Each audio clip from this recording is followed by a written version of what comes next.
मेरा बोलने का पॉइंट पूरा यहाँ पे ये है कि कॉन्स्टिट्यूशन का आप बात किया, बोले उसके बिना चल सकता है कि नहीं चल सकता है। हम कह रहे हैं कि जब आप कॉन्स्टिट्यूशन बनाया, कोई भी चीज में रूल चेंज करने का प्रावधान है, ठीक है, आप जहाँ से रूल उठाए, आपने रूल बनाया, वही रूल ही गलत है, तो आप चेंज करके करिएगा क्या यहाँ पे? आप जिस सिस्टम से चेंज कर रहे हैं वो सिस्टम ही फ्लॉड है। क्या दे दो ना,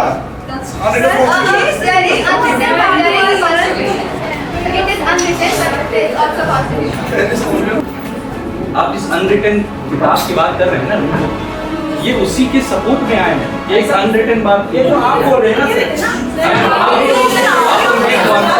ओके फाइन, आपने क्वेश्चन पूछा, आंसर दे दिया, ठीक है। अब आप क्वेश्चन पूछिए, लास्ट भाई आंसर दे देंगे और उसका ओपन आर्गुमेंट होगा आपका, ठीक है।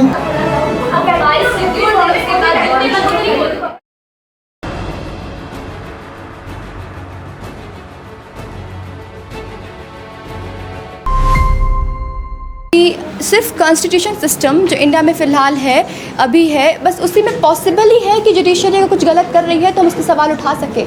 सिर्फ उसी में पॉसिबल है कि हम इम्पीचमेंट का प्रोसेस कर सकें। सिर्फ उसी में पॉसिबल है कि बाय द कॉन्स्टिट्यूशन हम किसी भी गलत को मतलब उसको हम लोग चेंज कर सकें, अमेंड कर सकें और सही चीज़ ला सकें। अब हमारा जो पहले सिस्टम, अब जो कॉन्स्टिट्यूशन कास्ट सिस्टम है, तो कास्ट सिस्टम में सिर्फ वर्ण के आधार पर या कास्ट के आधार पर ब्राह्मण क्षत्रिय में जो बटा हुआ था, द क्षत्रिय वन और द यूज्ड टू रूल, उसमें क्या प्रावधान था कि वो लोग चेंज कर सकते थे अपने रूलर को। क्या अगर रूलर कुछ गलत कर दे तो क्या जो normal citizen of that kingdom थे, क्या वो उनके डिसीजन के अगेंस्ट सवाल उठा भी सकते थे? जब 10 का 10 क्वेश्चन हो जाएगा ना, तो आप लोगों को जनरली के 5 मिनट। हमारे सहपाठी आप लोग कास्ट सिस्टम की बात करते हैं, तो मेरा सिंपल क्वेश्चन ये है कि आपके कास्ट सिस्टम में कभी LGBT कम्युनिटी को जो हम लोग कॉन्स्टिट्यूशन राइट्स दे रहा है, वो कभी संभव हो पाता? उनको जीने का अधिकार मिल रहा है, उनको आइडेंटिटी अपना खुद के पसंद का रखने का अधिकार मिल रहा है। अगर मैं लेस्बियन हूँ तो मुझे बोलने का आज़ादी है कि मैं लेस्बियन हूँ, पहले तो इसका अधिकार मिल रहा है।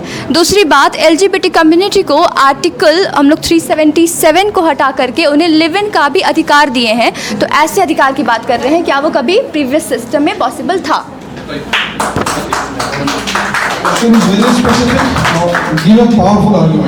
Is it possible in caste system or not? बात आया है LGBTQ कम्युनिटी का। सर, सबसे पहला सवाल कि अगर आप ये बात कर रहे हैं कि उन लोगों को अधिकार पहले ज़माने में नहीं मिलता था, तो जाके खजुराहो का वो सारा आप कल्चर्स को देखिए कि वहाँ पर सेम सेक्स रिलेशन को ऑलरेडी वहाँ पे शो किया हुआ है, पहली बात। दूसरी बात, बहुत सिंपल सा पॉइंट है कि अगर आपकी पसंद एक पर्टिकुलर तरीके से है तो उसे प्रमोट करने की ज़रूरत नहीं है। अलाउड तब भी था, आप रह सकते थे, आपको कोई रोक टोक नहीं थी। उसके लिए आपने बात की 377 की, आप बोल रहे हो कि आप उनको एक साथ रहने का अधिकार दे रहे हो। भैया, उस ज़माने में एक साथ रहने का अधिकार भी दिया जाता था और कोई बाहर निकलने से मारता भी नहीं था। आज के कॉन्स्टिट्यूशन सिस्टम में अगर कोई एक्सेप्ट कर ले, आज के समाज में कोई एक्सेप्ट कर ले कि हम इस समाज से बिलोंग करते हैं, सर बोलना नहीं चाहिए, थोड़े इंटीरियर जगह में मर्डर हो जाएगा सर, रह नहीं पाएंगे वो लोग। तो आंसर बहुत सिंपल है कि हमारे ज़माने में इसकी पूरी इजाज़त थी। हाँ, अभी वेव्स के रूप में उसका प्रमोशन नहीं किया जाता है, जिसको रहना है वो रह सकता था, कोई प्रॉब्लम नहीं। 377 के बारे में बोल रही हैं आप कि 377 हटा दिया जाए। 377 अननेचुरल सेक्स के बारे में बात करता है, जहाँ पे LGBT के साथ होमोसेक्स के साथ साथ एनिमल सेक्स और ये सब भी मेंशन था, जहाँ पे सिर्फ डिलीट किया गया क्रिमिनलाइजेशन ऑफ होमोसेक्स, ठीक है। और आर्टिकल 377 के अलावा आर्टिकल 377 लाने की ज़रूरत इन्हें पड़ी। LGBT कम्युनिटी हमेशा से भारत में एग्जिस्ट करती आई, जैसा अभिमन्यु ने कहा, कंदरिया महादेव टेम्पल जाके देखिए। लॉर्ड अयप्पा के बारे में आपने सुना होगा, उसके कारण सबरीमाला वाला केस चल रहा था। लॉर्ड अयप्पा विष्णु जी और शिव जी के बेटे को कहा जाता है। तो और शिवचंडी के बारे में तो आपने सुना ही होगा।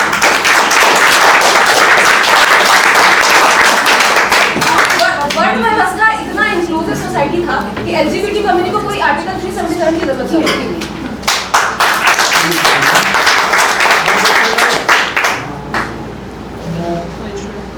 मेरा क्वेश्चन थोड़ा स्टोरी रिलेटेड रहेगा। आप लोग ने 3 लोगों ने एजुकेशन और एजुकेशन पे बात की, और एजुकेशन के पास आपके पास सबसे बड़ा वेपन है रिजर्वेशन, राइट? तो मेरा क्वेश्चन है मेरा क्वेश्चन ये है कि मान लीजिए एक पुअर कम्युनिटी से एक बच्चा है, वो अपने बचपन से ही हालात देखता है और फिर उसके अंदर एक ड्राइव आता है कि भाई मैं कुछ करूँगा और बड़ा बनूंगा। फिर वो धीरे धीरे क्लास 6-7 की तरफ बढ़ता है और उसके सामने एक डॉक्यूमेंट रख दिया जाता है जिसमें आपको मेंशन करना है कि आप जनरल से हैं, एसटी से हैं, एससी से हैं, ओबीसी से हैं। Now mind you by this time इस बच्चे ने एक बहुत ही फ्री और इंडिपेंडेंट जिंदगी जी। But the moment you put this document of reservation in front of him to give him the benefits of the caste system that oppresses him, the caste system that your Britishers have given us. Now this document in itself propagates the idea of caste system for us. So how do you answer that? Reservation, the question in clear terms is reservation caste system को बढ़ा रहा है, यही है ना?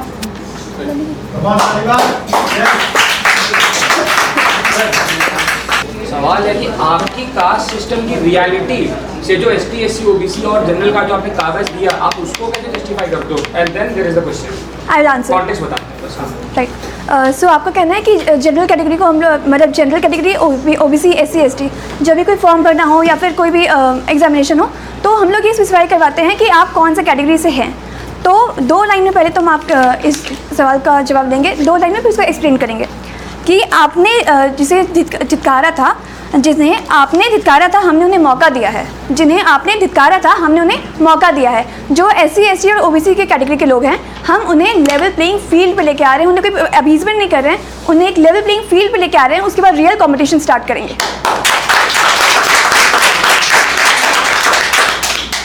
एक second. I don't think you understand my question. मेरा question है, वो बच्चा क्लास 6-7 तक बिल्कुल फ्री था, बिल्कुल इंडिपेंडेंट था, but the moment you put that document of reservation in front of him, उसकी लाइफ चेंज हो जाती है। वो दूसरे लेंस से दुनिया को देखने लगता है, उसके अंदर एक इन्फिनिटी कॉम्प्लेक्स आ जाता है। तो उसको आप कैसे काउंटर करेंगे, जो कि आपके रिजर्वेशन बिल से आया है? तो मेरा आंसर भी शायद आप स्पेसिफिकली समझ नहीं पाए। हम 2 लाइन में आपको पहले ये बात बोले थे कि जिन्हें आपने धिक्कारा था हमने उन्हें मौका दिया है। जो सोसाइटी पहले से उन्हें इन्फीरियर फील करवाती थी, हम उन्हें उस इन्फीरियरिटी से बाहर लेकर के आ रहे हैं। क्वेश्चन यही है ना कि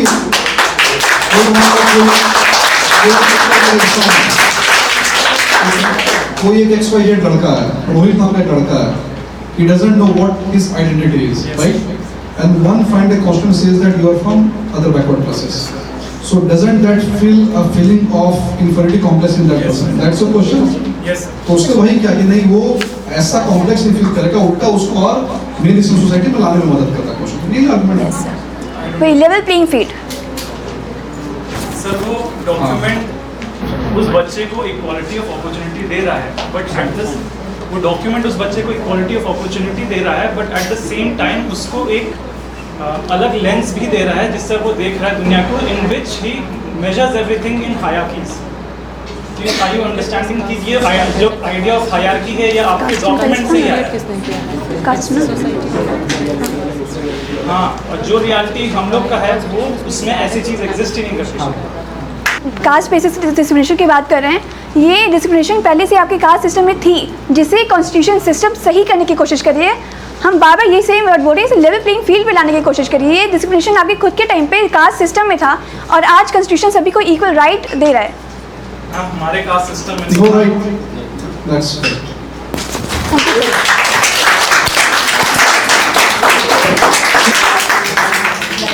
आप बोल रहे हैं कि वर्ना सिस्टम बहुत कंपैटिबल है, तो हमारे कॉन्स्टिट्यूशन में ही लिबर्टी, फ्रेटर्निटी और इक्वालिटी है, तो आपके वर्ना सिस्टम से वो लिबर्टी, फ्रेटर्निटी और इक्वालिटी कहाँ से आ रही है? सिंपल सा क्वेश्चन है इसका।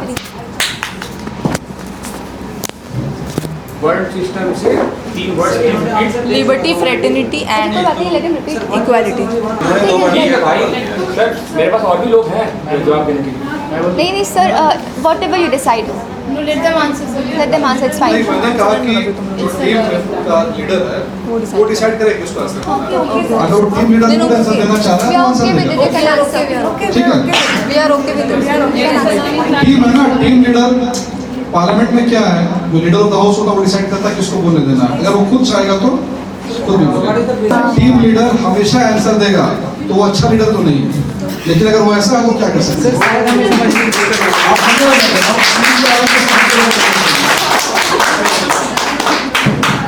टीम का लीडर का मतलब भी सबको लेके चले, लेकिन अगर टीम हमेशा टीम का लीडर चाहेगा कि मैं ही बैटिंग करूं तो फिर वो अच्छा लीडर नहीं है। अब उस पर डिपेंड करता है उसको कैसे पिक करना। इन्होंने क्वेश्चन किया कि इक्वालिटी, लिबर्टी और फ्रेटर्निटी को सॉलिडिफाई करते हैं कॉन्स्टिट्यूशन, और अपना वर्ना सिस्टम पुराना सोसाइटी कैसे क्वालिफाई उसको जस्टिफाई करते हैं। उसके लिए मैं बस कुछ सेंटेंस प्रेजेंट करना चाहता हूँ। अधिकार खोकर बैठ रहना यह महादुष्कर्म है, न्यायार्थ अपने बंधु को भी दंड देना धर्म है। यहाँ बंधुओं की बात हो रही है, बंधु को दंड देना भी धर्म है, अर्थात इक्वालिटी की बात हो रही है। और आपके आर्टिकल 14 में कुछ एक्सेप्शन है जहाँ प्रेसिडेंट और गवर्नर को कि उनके अगेंस्ट क्रिमिनल प्रोसीडिंग स्टार्ट नहीं हो सकती, सिविल प्रोसीडिंग स्टार्ट नहीं हो सकती। क्रिमिनल प्रोसीडिंग स्टार्ट होने के लिए 2 मंथ्स का प्रायर नोटिस देना ज़रूरी है प्रेसिडेंट और गवर्नर को। बट ये कहाँ का इक्वालिटी हुआ यार, पोस्ट पे ऊपर हो तो तुम कुछ लिबर्टी थोड़ा कुछ ये कर सकते हो, लिबर्टी कुछ एक्सटेंडेड फ्रीडम एग्जिस्ट करता है प्रेसिडेंट और गवर्नर ऐसा। हाँ तो ये बोला तो मैंने, जो पुराने सोसाइटी उसमें भी इक्वालिटी इक्वालिटी भी थी पुरानी सोसाइटी। कैसे इक्वालिटी नहीं थी, मैं बोल तो रहा हूँ। एक मिनट, तुमने बोला कॉन्स्टिट्यूशन के बारे में, कॉन्स्टिट्यूशन में लिबर्टी इक्वालिटी सब कुछ है, और उसने अपने आर्गुमेंट से प्रूव किया कि कॉन्स्टिट्यूशन भी प्रिविलेज देता है, इसलिए अगर कास्ट भी प्रिविलेज दे रहा है तो आप उसको क्वेश्चन ही कर सकते हैं। जैसे कॉन्स्टिट्यूशन प्रिविलेज दिया ना प्रेसिडेंट को, गवर्नर को।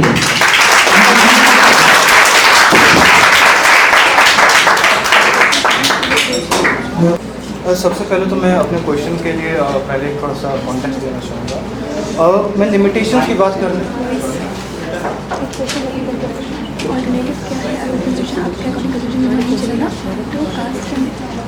मैं लिमिटेशंस की बात करना चाहूँगा। जब एक कॉन्स्टिट्यूशन जो कि एक फॉर्मल इंस्टीट्यूशन है वो एक सोसाइटी देता है, और एक जो हमारी कम्युनिटी है, जो हमारी कास्ट है, या फिर हम जो ये सारी एक सोशल इंस्टीट्यूशन है, तो ये दोनों चीज़ें जो सोसाइटी देती है तो इसमें लिमिटेशंस क्या रहती हैं। और लिमिटेशंस में 2 एस्पेक्ट में पूछ रहा हूँ, ठीक है।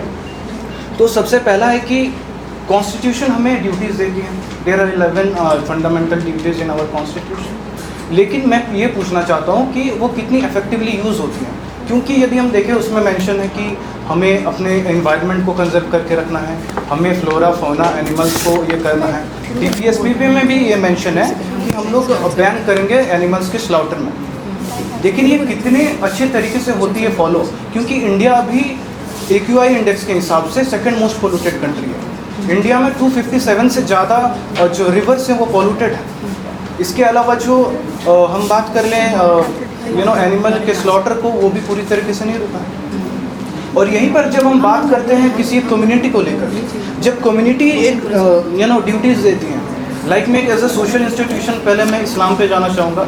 इस्लाम एक ड्यूटी देता है ज़कात का, जिसमें हम क्या करते हैं कि एक अपनी सेविंग्स का एक अमाउंट जो है वो चैरिटी में देता है। सेम मैं अब हिंदुज़म के अंदर कास्ट में भी जाऊँगा।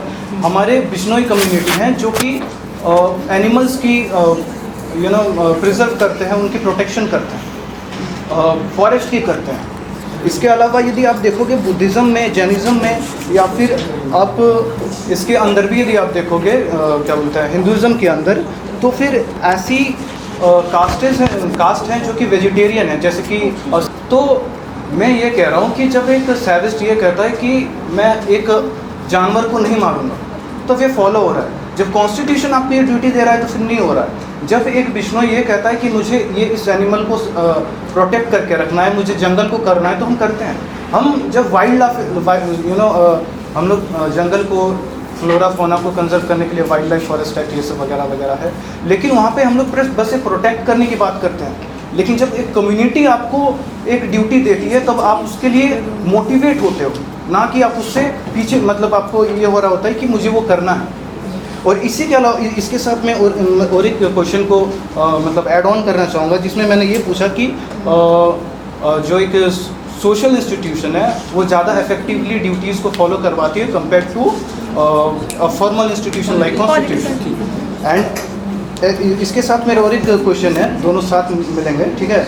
जैसे कि फॉर्मल इंस्टीट्यूशन हमारा कॉन्स्टिट्यूशन है, ये एक देश के अंदर लोगों को ये सिटीजनशिप दे रहा है, तो ये एक सोशल सिक्योरिटी दे रहा है। मेरा क्वेश्चन ये है कि ये कैसी लेवल की और कितनी अच्छी,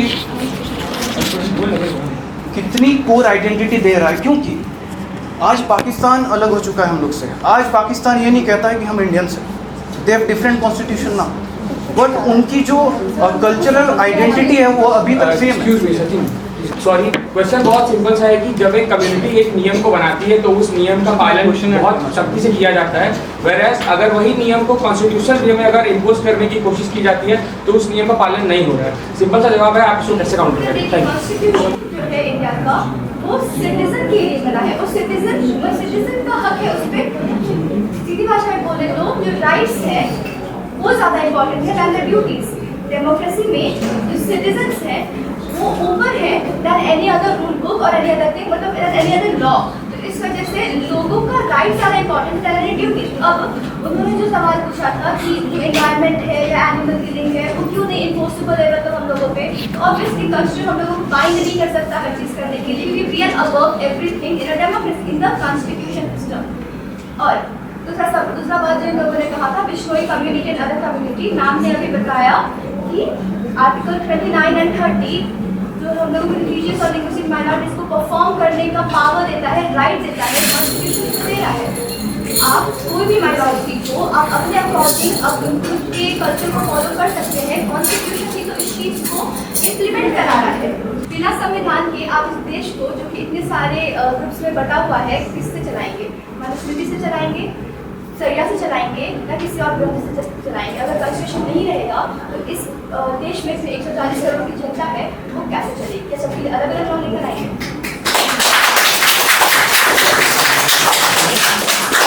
सर, पुराने ज़माने से लेकर अब तक बहुत सारी स्मृतियाँ आ चुकी हैं, अलग अलग रूल बुक्स आ चुकी हैं। Constitution is just another rule book, is just another rule book, जिसको क्या हम पहले स्मृति कहते थे। तो मेरा आपका एक बहुत एक सिंपल सी बात है कि जैसे ये एक अलग सा एक रूल बुक है, जैसे उस समय भी रूल बुक बदलेगा वैसे ये वाला रूल बुक भी बदलेगा। और जो डिबेट का पॉइंट है कॉन्स्टिट्यूशन वर्सेस कास्ट, तो हम यहाँ पर ये बात बताने आए हैं कि उस रूल बुक में जो आपकी धारणा है कास्ट को लेकर और इस समाज को लेकर वो धारणा गलत है। तो हाँ, ये रूल बुक भी बदलेगा और इसके बिना भी समाज को चलाया जा सकता है। एक सवाल पूछ सकते हैं? रूल बुक बदलेगा और ये पॉसिबल कैसे होगा? हमारे कॉन्स्टिट्यूशन में अमेंडमेंट का प्रावधान है, रूल बुक बदलेगा, जैसे सिचुएशन बदलेगी रूल बुक बदलेगा, जरूर बदलेगा, बदलते आ रहा है और ये पॉसिबल भी कॉन्स्टिट्यूशन की वजह से ही हो रहा है। नहीं, वो रूल बुक की बात कर रहे हैं, आप एक लाइन की बात कर रहे हैं। पूरा समझिए ना, उनके आंसर को समझिए। चेंजेस आएगा, रूल बुक में चेंज आएगा तभी तो बुक चेंज होगा अल्टीमेटली। हिस्ट्री से पॉलिटी बन जाएगी, पॉलिटी से ज्योग्राफी बन जाएगी, वो बात कर रहे हैं। आप एक लाइन की बात कर रहे हैं, वो समझिए।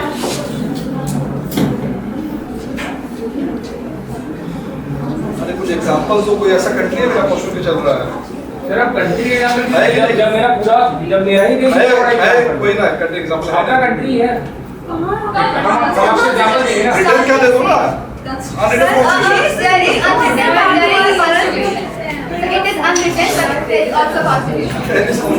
और वो लोगों के डिबेट से चल रहा है, लोग बदलेंगे बदल जाएगा, सिंपल है। तो मेरा बोलने का पॉइंट पूरा यहाँ पे ये है कि कॉन्स्टिट्यूशन का आप बात किया, बोले उसके बिना चल सकता है कि नहीं चल सकता है।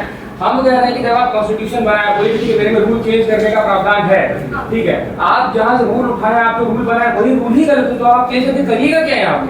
आप जिस सिस्टम से चेंज कर रहे हैं वो सिस्टम ही फ्लॉड है। ठीक है, इनका कहना है इंडिया कितने साल का सिविलाइजेशन है?